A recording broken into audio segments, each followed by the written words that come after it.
New for 96. With your hosts, Kevin McCauley and Chris Nguyen. Do people call No. butts No. cans Yes. anymore? No. Out of the context of like a vaudeville Is this the intro? play. Is this really the intro? I don't know. It could be worse, honestly. It could be. Yeah. Kevin and I are currently two melted piles of marshmallows because It's warm. it's like 100 degrees outside, Yeah. plus 100% humidity. Right. So it is. Plus it accumulates because it doesn't cool off at night here. No. So it just adds heat every just day. stays. It is awful. Yeah. I can't imagine that back in the when people had like so AC systems in their cars, how they survived this. Like, can you imagine? I mean, it is warmer now than it might have been then, but like your car, our cars have 1980s AC systems, and they are not adequate. Like, so how did people do that if these were their daily drivers? Don't live in Houston. Yeah, well, that's a good plan, actually. I don't know. I think maybe with less traffic, you're moving a little more. I don't know. Maybe. Wouldn't you think? I don't know. I always see There's these. so many fewer cars on the road. Yeah, there are definitely more cars now, but I think traffic was just as bad. True. That's why they keep widening the lanes. Yeah. So it's fine. We're inside our AC'd podcast hut Barely. in my backyard. This is where I keep the lawnmower for my patch of grass. Do you think that there are such things as lawn mowing enthusiasts? According to King of the Hill, yes. And would they be subscribers to Lawn and Mower? Or something along those lines? Field and... Lawn/mower. Yeah. Right. It's not C Yeah. /D. Grass ampersand blade. Yeah. Oh no. It's another episode of New for 96. That's from the heat and not from the lack of enthusiasm. Or maybe both. Yeah. It's hard to say. What did you do today? I went to work. Okay. Yeah. I got something in the mail, a part for the Celsior. Really? You have one guess, and then I will correct you. Is it a shock absorber? It is not a shock absorber because I already have an extra set. But am Is it a dashboard? still collecting bits. No, I wish it was a dashboard because I have like this one little flaw in it. One big flaw, I guess. No, it is a CD changer from an LS400. I have to. It's so stupid, but I want to make it working. I want to make everything working in Come that back to car me again. when it's a fax machine. Ugh. The optional accessory fax machine. We got to post that on the Instagram. We do, and I don't know that anyone ever optioned to that. Someone had to. I did see a Celsior for sale that had the flip down LCD screen, which, think about, this was 1990, 1989 when this car came out, and the flip down television screen was like, it was LCD. LCD would be, beyond state of the I art. think it was like $4,000 or $5,000. Oh, I bet. And it was like maybe a 3-inch screen. So I was like, whenever you see like weird features, I always save the photos for no reason. Do you have like just random non-pornographic image folders? Oh, did you say non-pornographic? Yes. Yeah, I used to be a lot more meticulous about collecting like car photos and stuff, and now it seems like you can just refine stuff if you wanted to. I do save some, but I used to have like divided in folders by cars and different things like that, and now I don't find myself saving as much. Yeah. I would obsessively save like listing photos of like cars that just looked good in listing photos, but I would save like everything for no reason, just in case I wanted to go back and see like what like this engine bay looked like, or Craigslist photos. No, it used to be like eBay photos or something like that. There's like it's like 10,000 photos of like seat bottoms and like wheel wells. It's stupid. Terrible. But I do have like one folder with 20,000 images in it. Just loose? No, they used to be divided by year, and they were they used to be like inspiration images for like design, and then I turned it into a Tumblr. Oh. And so the Tumblr's still there. I don't contribute it much to it. I don't think there's a lot of engagement on Tumblr No, I don't think so. anymore because I used to I could get like several hundred notes Yeah. or likes like Yeah, me too. for photos, and then it's kind of dwindled since Yeah. then. And I also don't post. I much have anymore. stuff. I have my Instagram auto post to it, but I never check to see how it's doing Yeah. ever. Tumblr. They got rid of the porn. I And what, fatal flaw. that was the foundation. Yeah, It was a load bearing pornography. the glue that held it all together. Yeah. No. Guess what I did today? What did you do today? I saw Once Upon a Time in Hollywood.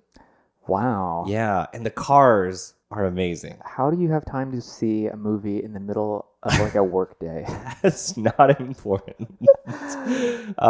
It was the morning of a work day. Amazing. And yeah, but the cars are incredible. And so like Sharon Tate has, this is not spoilers for Once Upon a Time in Hollywood. Yeah. But Sharon Tate has a 911. I think it might be an anachronistic because it's set in 69. I Yeah. think it's I don't know. It has the black horn grills, so it might be a 73. Yeah. It's a long hood, but it's like the black. I don't know. It's got the cool like S front lower valence. Yeah. It looks really good. I'll have to look it up. This Yeah. is in theaters? It's in theaters, and That's I right. couldn't even see. I didn't even see it on IMCDB, the Oh my Internet God. Movie Car Database. I love that. But There's so many cars logged Yeah. into that thing. but they don't have much on this movie. I guess because it's still in theaters, so like Yeah. the real nerds can't like pause every frame. Yeah, you know, that's once true. it goes to video or digital, I think it'll be. Yeah. You'll Plus, have the a more flash and- comprehensive The list. flash in the theater usually drowns out the photo. There was so- honestly times where I was like, I want to take a picture of the screen because not just for the cars, which the Yeah. cars were amazing, and Yeah. they apparently got 2,000 vintage cars Whoa. for the holy shit. movie.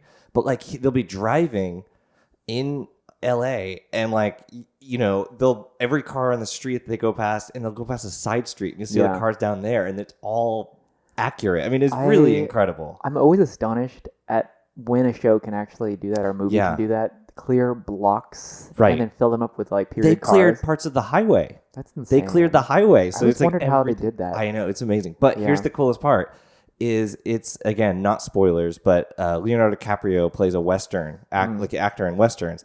So there's stuff on the Lufka cult lot. Like at Universal, Oh. you can see like it not just like, oh, that's a Western set. I wonder Yeah. if that's Universal. Like there's parts where it's clearly identifiable as a set, as that set, and you can see like Oh. down the street, and you can see like the Alamo at the end, Oh. or you see like, remember the weird like Yeah, where the wo- safaris were. yeah, but also remember like some of those wooden buildings would have like Yeah. these like wooden staircases around the corner and Yeah. stuff. Like you see that kind of stuff. Like Oh, yeah. it was unmistakable. And in fact, like the general store, the signage was all the same as when Yeah. we were there. Oh, It amazing. was really cool That is to cool. see that used in the movie, but also used in the movie as a set in this movie. It's very meta. It was great. Yeah. So it was a really enjoyable movie. I Nice. liked it a lot. Nice. Definitely I will check have that to out. See it. I never Yeah. watch movies. I love. I absolutely hate going to the theater. The most do enjoyable too. experience is like to just go and pay $5 on a weekday and get it over with. So it was good though. I definitely recommend it. So I wish I had like the attention span. Like I get so little sleep because I don't know. I just don't like. I go to sleep so late that whenever like lights are dimmed, my body will trick me into falling asleep. And so anytime a movie like the house lights dim, I'm just like out like a light, and then I've just wasted $15. That happened to me the last time. This was not the last movie that I saw, but I remember watching Birdman in the studios in the theaters, and I was like, ooh, I'm excited to see this movie. And then like the next thing I knew, I opened my eyes and it was the credits were rolling. Wow. No one I went with woke me they up. don't make them. They used to be required to make them 90 minutes, and now it's like you're lucky Yeah. you get 5. You blink and it's gone. Yeah. It's all commercials. Mm-hmm. Yeah. Well, excellent. I'm gonna watch that then. Yeah, you should check it out. Yeah. It was. I mean, there's like a lot of beautiful cinematography Yeah. and cars, and it's all golden hour LA, like golden age. I was just looking up the IMCB for 90210 again because they're relaunching the show for like a third time. So this time it won't be like a teen drama on the WB or the CW or whatever it is now. It's going to be like the return of all the old actors Not all of them. Yeah, not all. Luke Perry had a small role in this. Did he? Yeah. Oh, I didn't know that. Yeah. Wow. So it's been in production for a second. Yeah. Yeah. So I'm excited about it. But like looking at the early '90s show, there were so many good cars. Like, yeah. Well, I watched I was texting you. I watched Reality Bites, Houston movie, and Ben Stiller drives this Saab 900 convertible. He does. Yeah, because he plays like a yuppie of some kind or a professional. Yeah, yeah. And Winona Ryder has this hand-me-down like I think it's a E20 3 Series. Okay. Yeah, so. like a 320. Or it might be an E28 5 Series, but it's like a rusty BMW that Okay. she's like, and she just, she is all anti-consumerism, and then she Yeah. gets this hand-me-down BMW and feels like, I'm such a yuppie now. Yeah. I hate in movies when it's like it's a period movie and there you go. And like cars that are supposed to be like relatively new for that period are like they look like they're 30 years old. Like everything else might be perfect except for that, which is frustrating to see. Do you know what I mean? Like they have patina on them. Oh. Like Stranger Things was good. Like they got like brand new looking like Volvo 240s and that LeBaron. Oh, have you seen it yet? No, not the third season. Okay. Third season's good. It's a good show. Anyways, yeah, so 90210. The most stars I've ever gotten on Jalopnik or on Kinja, I guess, was when I posted a GIF of Matthew Perry driving a G-body Targa and attempting to race Luke Perry in his 356. And then he he fishtails it out of like the high school parking lot like an ass. And I think it was like a memoriam post for Luke Perry. But I think it was Donna. I fell in love with Saabs not because of Seinfeld, but because I think Donna drove one, or maybe she had no, it was Kelly. Kelly had the Saab 900, and Donna had a E36 like 318i cabriolet or something. They all had cabriolets, I think. Wow. Yeah, except for the I forget their last names. Whatever the poor kids. Yeah. Yeah. Okay. Can I? The look of boredom in your face. It's very of the time topic to talk about. It's very important. It's just the amount of 90210 you've brought to this episode might be. This is important. 901 too much. No, get out of here. No, seriously, get out. Okay. Yeah. So you just came back from a trip that you did not invite me on. Right. Tell us something about it, Kevin. Oh, okay. Thanks for the postcards that you did not send. I didn't have enough time to purchase things. I brought you a car magazine that was free. Anyway, it says free in huge letters on the cover. Yes, it was their Auto Trader. Yep. Anyway, I went to Germany and then Belgium. Yeah. For an Auto Week thing. Yep. Drove some Porsches. Yeah. But, I flew into Stuttgart. Yeah. And the real reason why you went was to confirm the detail that I had been told that the Speedster's windshield is the same. It was not truncated. I thought that you would just assume that conclusion, which no one knows what we're talking about. I was told about that, but okay, go on. We'll get to that. So it was like I flew to Atlanta and then from Atlanta to Stuttgart. So the point is, I arrived there overnight at like 9 a.m. and then it's like, well, we're going to the Porsche Museum. Yep. Start the day. Sleep on the plane? I did. Yeah, I did a little. So I got to go to the Porsche Museum, which was incredible. Very cool, yeah. I've seen this sculpture and everything online, and so to see it was amazing. And all the cars. These are some of the last cars that I haven't seen at all the other events. Some of these just don't make it out of the rotating display, but everything is there, and then some. Yeah. And you got to go into the archives? Yeah, into the archives, and we saw some of the old ads, and they keep tear sheets from every review or publication. Yeah. They save this stuff, and they save it in boxes that are meant to be preserved for the next, forever. Yeah. They talk about how they store it and stuff, and it was very cool. Very cool. In one of the rooms, there was just a slide, a microfiche? I don't know if it was the original slide, but it was the negative film slide of that famous 917 photo with all of them lined up. Like, and I'm like, I don't know if this is the original or a reproduction of this, but it was just like on the top of a cabinet. Really cool. It was just on. Yeah, it was that's crazy. extremely That's cool. really cool. If that was the original one. Yeah, the lady that was the archivist, she showed us this, like, it was like a hand done. It was like one of the first like drawings, literally, of the Porsche crest. Whoa.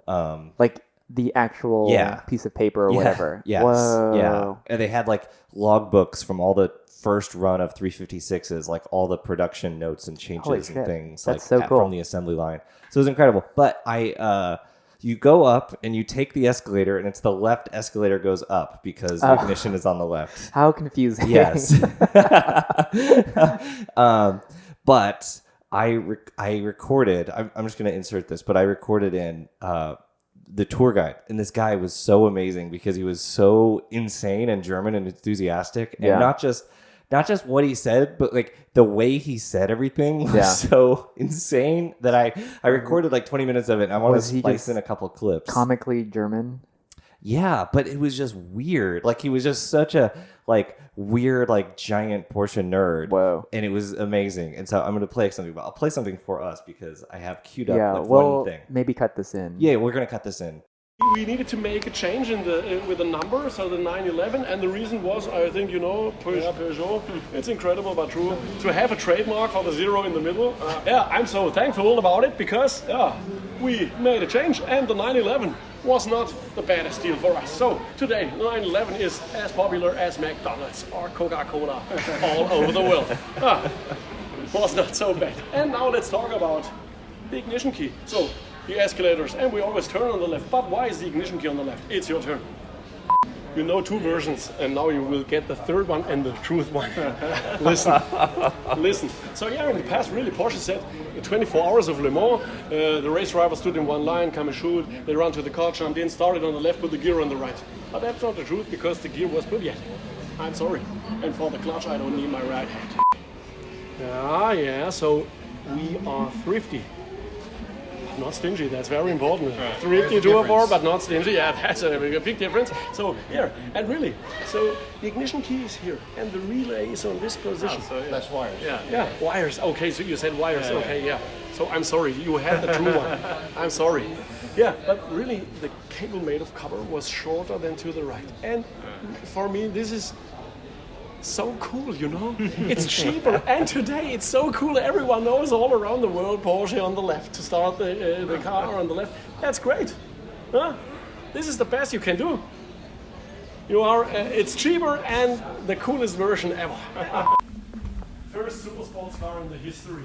And the same here, the know-how from rally and race sports we put inside. So the first one with electronic all-wheel drive, the first one with electronic lift system, and with 2 turbochargers, a small and a big one. How do you call it in English? Sequential. Sequential, thank you. Exactly, not twin turbocharged, so 2 same chargers, 1 small sequential. I hope I can memorize now. Yeah, okay. Or inline, you could say inline.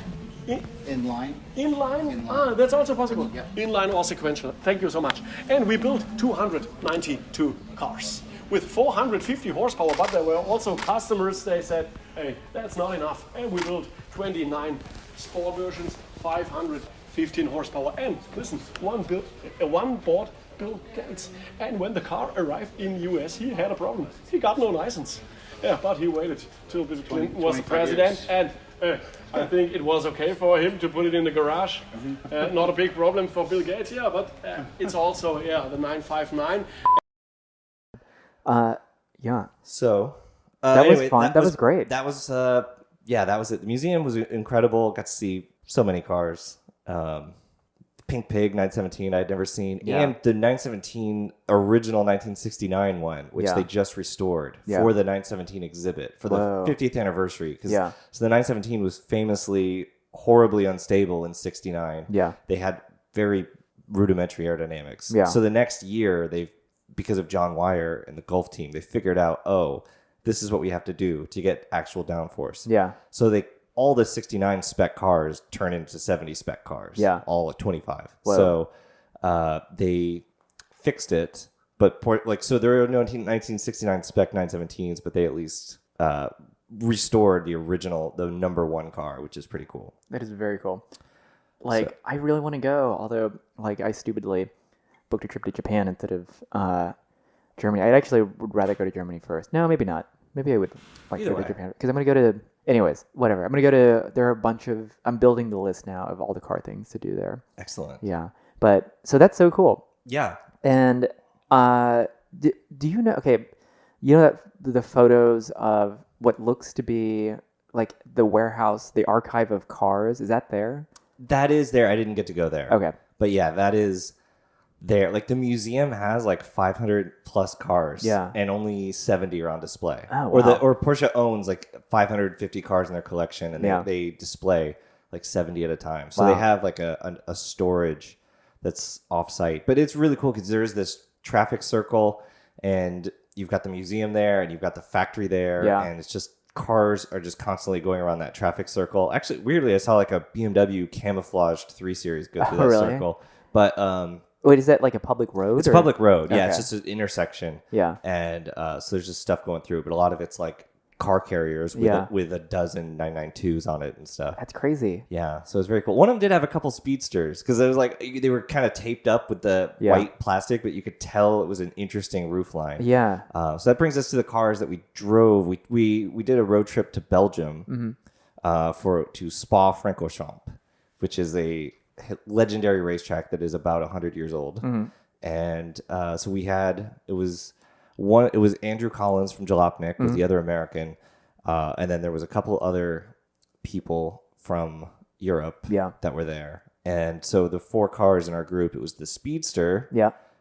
which was really exciting. And the PR guy from America who brought us was kind of like, he looked out for us. So it's like, he's like, what do you want to take Whoa. first? Yeah. And so he would just like make it happen. So Yeah. we're like, we want the Speedster because it's a manual and it's new and it's the Yeah. most exciting. So Auto Week has already reviewed all of these cars, but Yeah. I telling a different story. We're kind of stringing all this together. Yeah. So I don't need to review each individual car on its own. It's kind of the cumulative experience, more atmosphere. I Okay. think. That's how I That's what approached it. your perspective will Yeah, be. yeah. And then so there was 2 GT3 RSs. Yep. One of them had the Weissach package and no air conditioning. Amazing. And no navigation. Oh my And God. so these Is this two huge cubbies?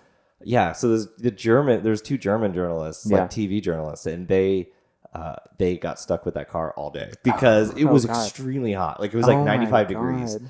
And that it wasn't just the AC, but it was because of the no nav. And so everyone else needed nav, but Yeah. they were locals. So it's like you're getting the car with no nav. And which is amusing. That is very amusing. And then the last car was a Miami Blue GT2 RS. Yeah. So we took the cars and we did it, and I think it was like a 600-kilometer trip to Belgium, but Yeah. it was spaced out over the day. There was a ferry ride at one point over the Rhine Yeah. River. We had a lunch stop. We had the ferry ride. We had a coffee stop, and each stop we swapped cars. Okay. So we were in the Speedster first, and it was amazing. It Yeah. has individual throttle bodies, Yeah. which is basically has like the next generation GT3 engine, Okay. Yeah. which is extremely cool. I did hear about that. Yeah. Yeah. So it's great, but the manual. It's manual. It's a lot better That's so manual. cool. It's a lot better manual than the one in so- the Carrera T. and Because it- it's a 6-speed. It's the one from the 911R in the GT3 Touring. Very cool. And it's the body itself. So it is a chopped roof. It's a different top. It's it's got Yeah. it's got this giant rear clamshell. It's all one big piece of And carbon it's fiber. manual. The roof. It's Partially. partially. You've got the to tonneau is. you've got to manual. snap some thingies, but it Okay. does the latch itself. Okay.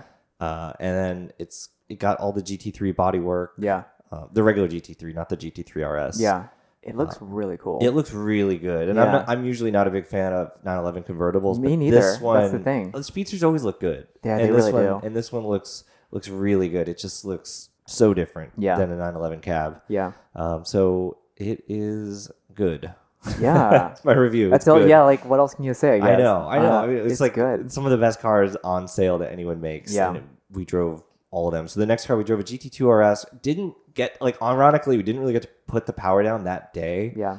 Because it was the roads were just so tight. Yeah. I'm going to tell a quick story about Andrew Collins that I think makes him look really good. So it's cool. But we were in the woods taking photos. Yeah. We had just been driving for 2 hours in the GT2 RS, and we're going from town to town to town. All of it's like 60 kph, which is like 30 miles an hour, 35 or something. It was so slow. We're going through all these towns, and we stop for a photo stop in these woods, and we kind of pull off the road into like some dirt and stuff and taking pictures. And for 20 minutes, we don't see another car go by. Yeah. And just as we're leaving and he's driving, and I'm like, we haven't seen another car go by, so we're going to have like a clear road in front of us. So just speed through these twisty roads in the woods. There's no town in sight, at least for the next couple miles. Just as I'm saying that, this car comes up on the left, like some Econo hatchback comes up, and Andrew, like, instinctively, as soon as he sees it, just like floors it while pulling onto the road, and it just like slides onto the road perfectly sideways in front of this car, like kicking up dirt and stuff behind us. Yeah.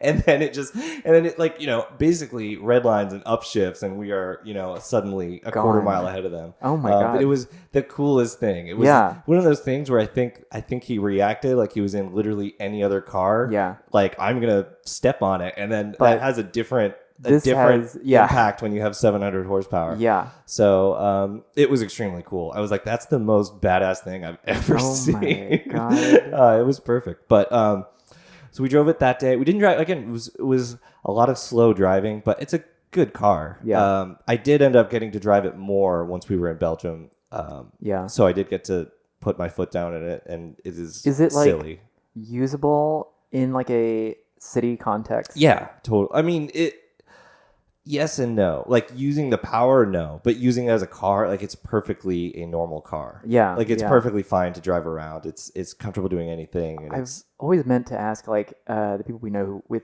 GT3s just as daily drivers, like Michael Meldrum, or his wife drives a GT3 to haul the kids around. Yeah. Like, how, like, if you're just making it work for that car, or if, like, the car is fine. Although this, I'm sure it has, like, PASM and whatnot that kind of softens it a little bit when you're not trying to go hard or something. Yeah, I mean, I think the suspension tuning is very good at being firm but usable at all times. So the last car of the day, we drove a GT3 RS, and we were able to go fast on that, like on the Autobahn and stuff. Yeah, and that was pretty amazing. The coolest thing about the GT3 and the Speedster is it doesn't have any like pops or burbles or crackle, any of that shit, because it's just like all that would just be wasted energy. So it's just like this straight table saw of just amazing revs. Yeah. So it is pretty amazing. That's very cool. Yeah. I mean, I definitely like driving with the NA engine better. Yeah. And because it's super linear and predictable, it's linear and predictable, and it also, with the PDK, it kind of pushes you to just go faster and go harder more of the time. Whereas the Speedster, it's really nice to just drive along and enjoy the engine when you can in bursts. Different kind of driving like experience. Yeah. So was the GT2? Was it just like was the acceleration just brutal? And if not, like also like just so faster than you can react? Like if you were going at it hard?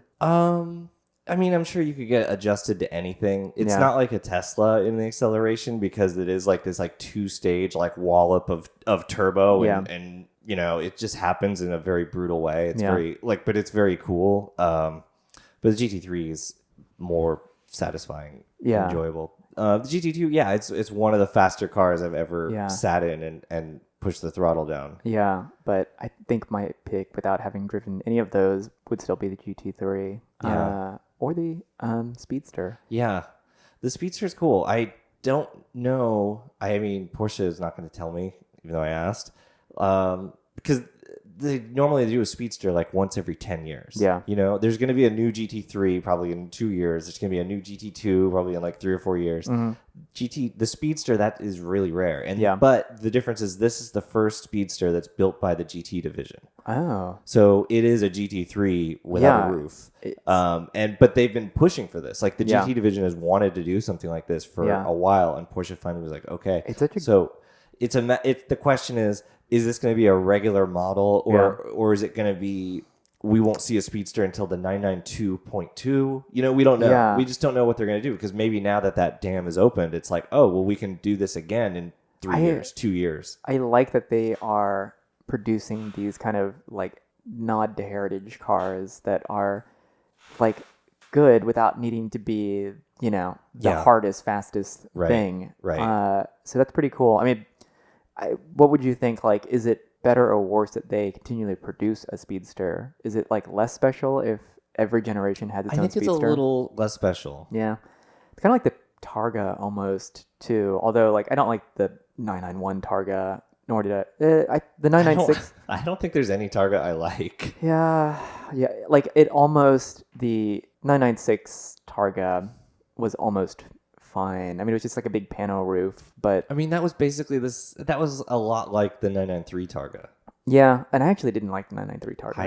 I don't think I liked any Targas. Yeah. I mean, I do think the classic coupe like we have now in the G model is maybe the most like least satisfying. bad. Yeah. Yeah, because it's its own thing. It kind of became iconic in its own way. Well, pre G model too, of course. I just naturally go to G model, but yeah. I don't know, but yeah, Speedster is cool. Yeah. If it was just a cash grab, I'd be like, oh, it sucks if it became a more regular occurrence. But the fact that it is another GT3 and the fact that it is manual only is extremely cool. I love that. Yeah, exactly. Like it is geared towards not even just like enthusiasts. It's just kind of like Porsche listening to its like customers, which is rare for a car company to do. Yeah. But that's so cool. Very cool. Yeah. What was your pick out of the bunch? I still don't know. Yeah. I didn't really reach that. I don't know. It might be the Speedster, but then again, I live in Houston, so if I had to have one here, it would probably be the GT3 RS. Yeah. It's so good. Yeah. And that engine is so incredible. Yeah. And so we did get to drive some unrestricted Autobahn, which was cool because it's actually. If we probably have listeners that have driven on the Autobahn many times. For me, as a noob, it's like a lot of it has speed limits, which I kind of knew. But you'll get a sign where it's like a circle with like 4 lines. People get that like tattooed on themselves. Yeah, and that means unrestricted. And so on the drive to Belgium, we actually had probably 25 miles of unrestricted or 15 miles or something like that. On the way back, it seemed like we had very, very little, even though we were on the highway on the Autobahn for much of that drive. So we did manage to get up to like 270 kph, which is about 170 or 160, just under 170 miles an hour. Were you ever able to do the math in your head? No. I can kind of do math with kilometers, but as I've said before, I can't do math with temperature. No. That is just ludicrous. It is ludicrous. I still after a year of owning the Celsior, I still have no idea how fast I'm going or how hot or cold it is in the car. So. Well, I just know 60 miles an hour is 100 kph. I know that's that. A solid. I mean, that's like a decent basis for anything. Yeah. Anyway, we made it to Belgium and then went to the 24-hour race, which was incredible. We stayed at this amazing hotel that was like a farmhouse that was rented out. I mean, it was a farmhouse converted to a hotel, and Porsche had rented out the whole thing. Nice. Because it was probably only 12 or 15 rooms. Yeah. And the race was awesome. I did get to ride a Porsche bicycle that was extremely nice. Yeah. Wait, okay. Like a Porsche design one, or? It was just like a Porsche branded bike, and I looked it up online, and Porsche sells it. I don't know if they manufacture it, but it's a $3,500 bicycle. I was gonna say, is it as special as the McLaren one, which is like $20,000? It's pretty good. Yeah.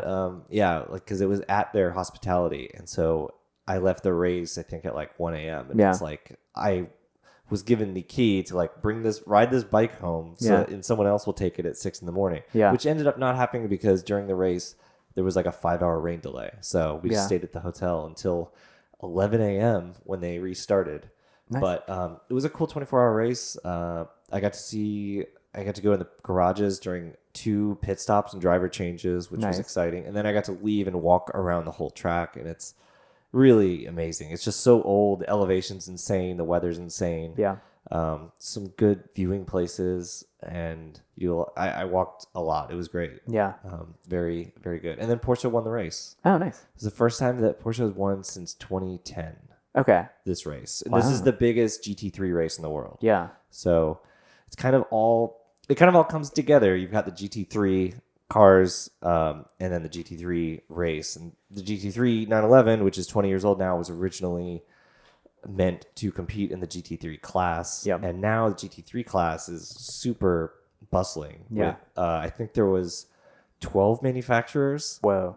in the race, 12 manufacturer cars. But interestingly, this race in this series, there are no manufacturer teams. Yeah. So it's all privateers. So it's all private teams. Huh.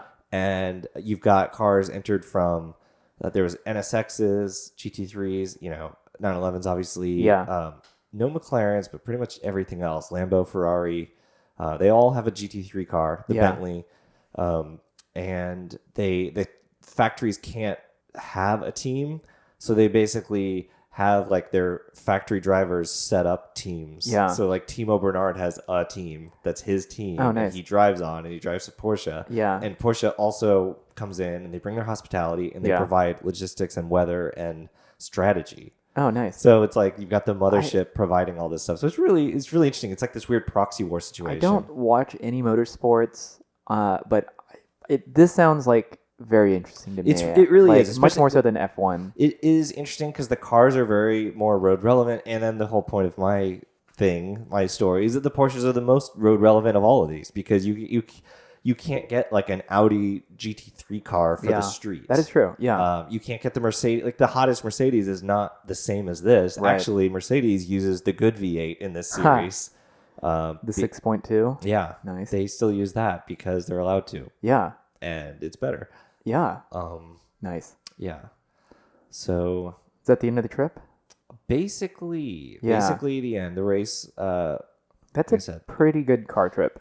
I mean, it was one of those things where it's like, it does not really get any better than this. Yeah. Drove back on Monday. We went to the Bastogne Museum in Belgium, Yep. which is like a World War II thing. And our PR contact was like, hey, do you mind if we go here? Like, would that be cool? And we are like, yeah, it'd be cool. And then we see like, it's this museum about World War II and all this Yeah. stuff. And they've got like a Kubelwagen in there. Whoa. You're learning all this stuff about Nazis, and they've got a Kubelwagen, and it's like designed by Ferdinand Porsche. Yeah. It's like, oh, I didn't think we'd see a Ugh. Porsche in here. Pulling collar. Yeah. But that was exciting. And then it was just a kind of a slog drive back on the Autobahn. We were in the Speedster. Yeah. We had the top down for like half, and then we put the top up for half because it just got pretty warm. Yeah.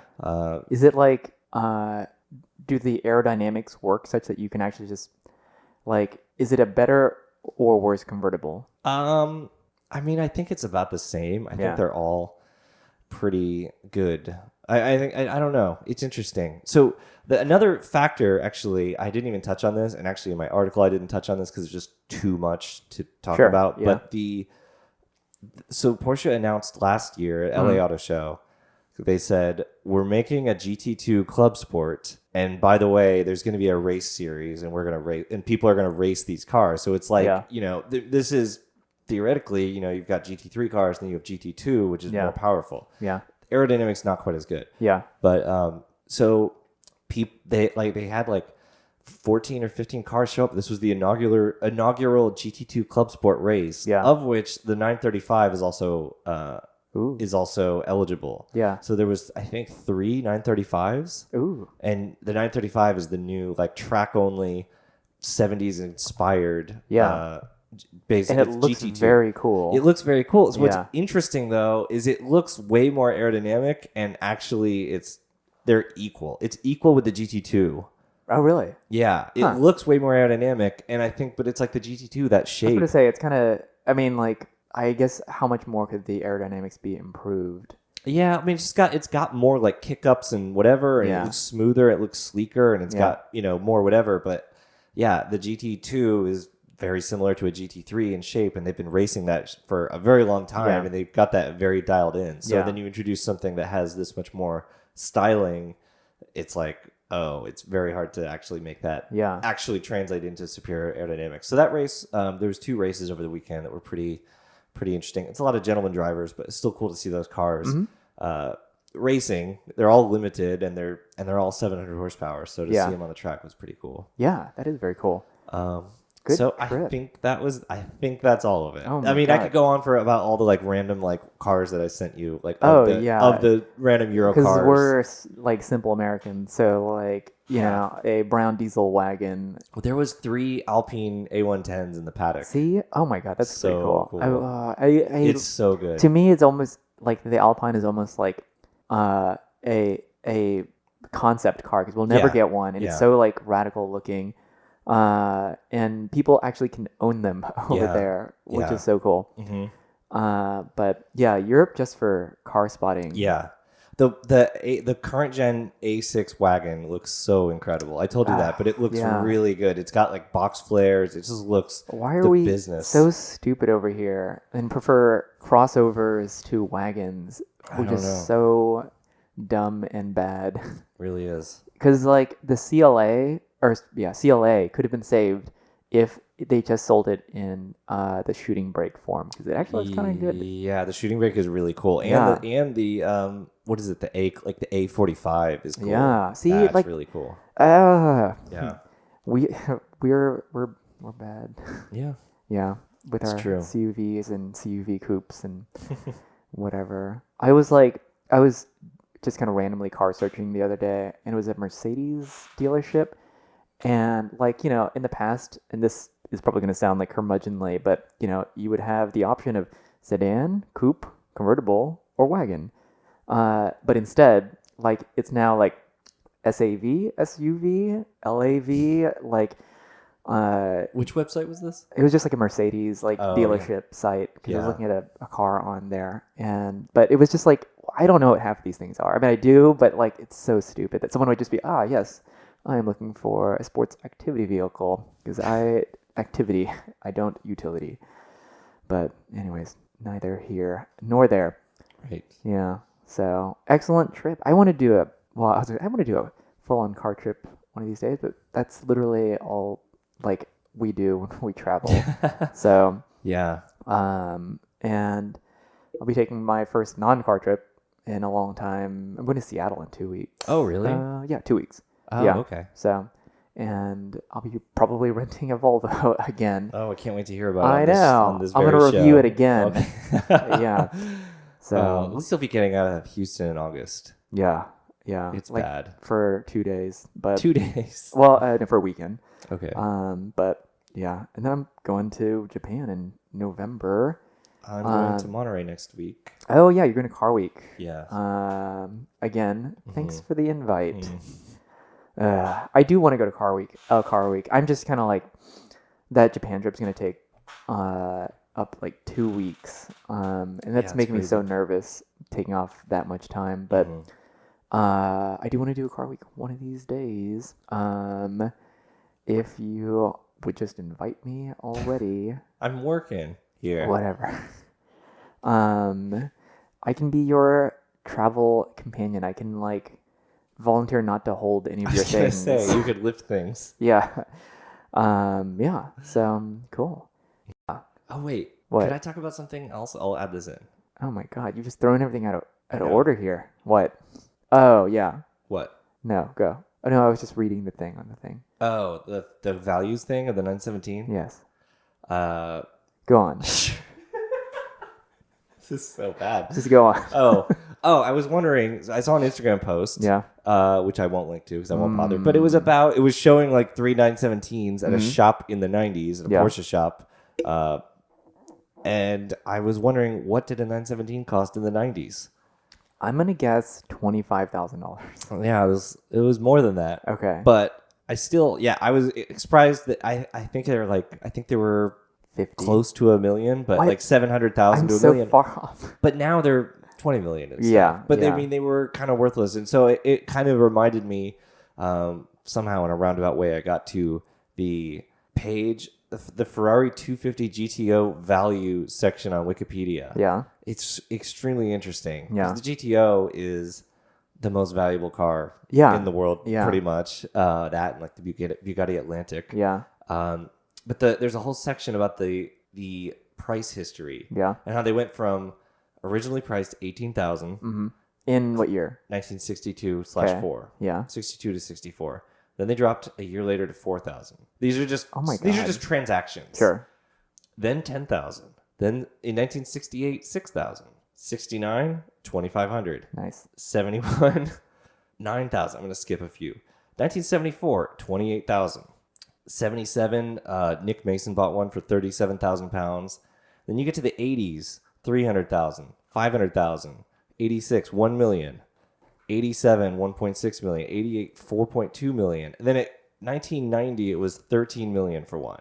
Then there was an economic crash, and they dropped back down to the twos. And then last year, one sold for 70. Those stupid assholes. That one who starts the trend.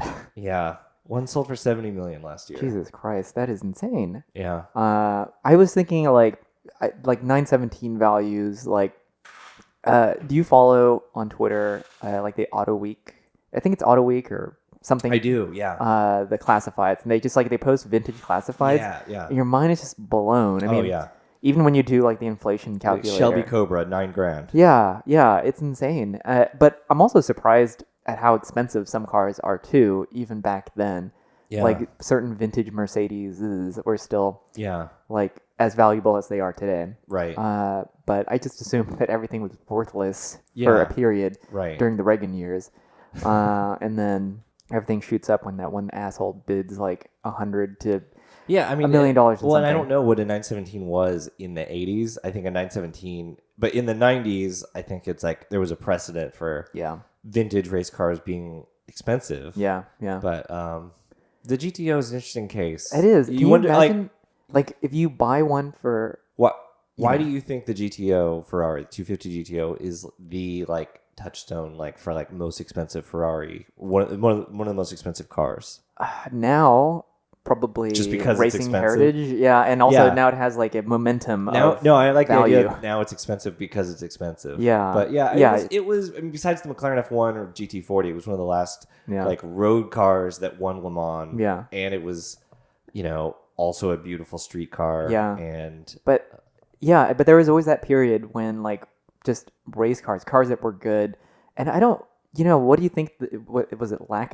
It wasn't lack of interest, or maybe it was, or maybe one obviously living in even in the 90s and 80s, like it's the media age. It was just easier to know about things, and maybe that helped values. But like back in the day, you'd hear like Muras go for like $5,000, $2,000, whatever, being given away basically. yeah.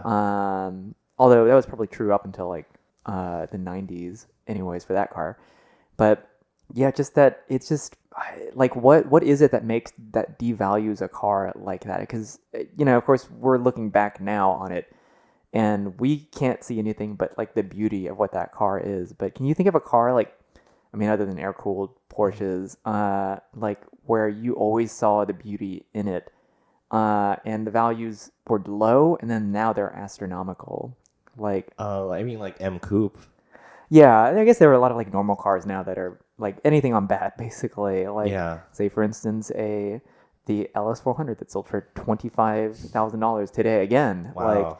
Like, they're breaking the bank on just like very norm core cars all over the place, or breaking the records. But like special cars though, can you think of anything like, were Countach's ever like dirt cheap?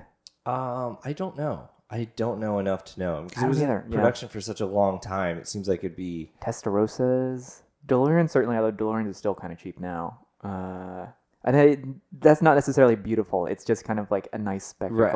I think the thing with Countach's and Testarossas is like if the market isn't saying. I mean, you could kind of say it with like 550 Maranello, where the market says this car is going to be, this car is not going to be worth. This car is going to be worth this much, and let's say it's $70,000, and your service could be $45,000. Yeah. You know what I mean? If you put that in the 80s contacts, and you have Yeah. a Mura, it's like, oh, this car's worth $12,000, and the service could be Yeah. $11,000. Sure, yeah, You know what? yeah. Like very easily. Well, and you know what I mean? they, And so like, people just do that. sit, Do yeah. that calculus. You know, Yeah. on the most extreme example, like look at owning a Bugatti Veyron. It's like Yeah. unless you're a billionaire, you wouldn't even want to have a Veyron because I don't want to spend $50,000 on tires. And then on, I guess, the smaller scale of that, I mean, back to, I hate to bring up air-cooled Porsches, but like when they were, like when G-bodies were like $10,000-$15,000 cars, people were owning them. I mean, there are people who trashed them too, but there are people who like would put in the work to own them and would spend money on rebuilds that probably cost like upwards of 75% of the car at that point. Yeah. And I imagine it was that case for like more accessible like sports cars and like vintage supercars. But a lot of them, I guess, just languished too. Yeah. My ex had his father had a 308, I think GTB, and he was thinking about getting like just like dumping it somehow, and then, and this was in the early 2000s, and they were worth nothing then. And it just would have been so cool. Like I wanted to convince him to like restore it or to get it running again or something, but anyways, yeah. So.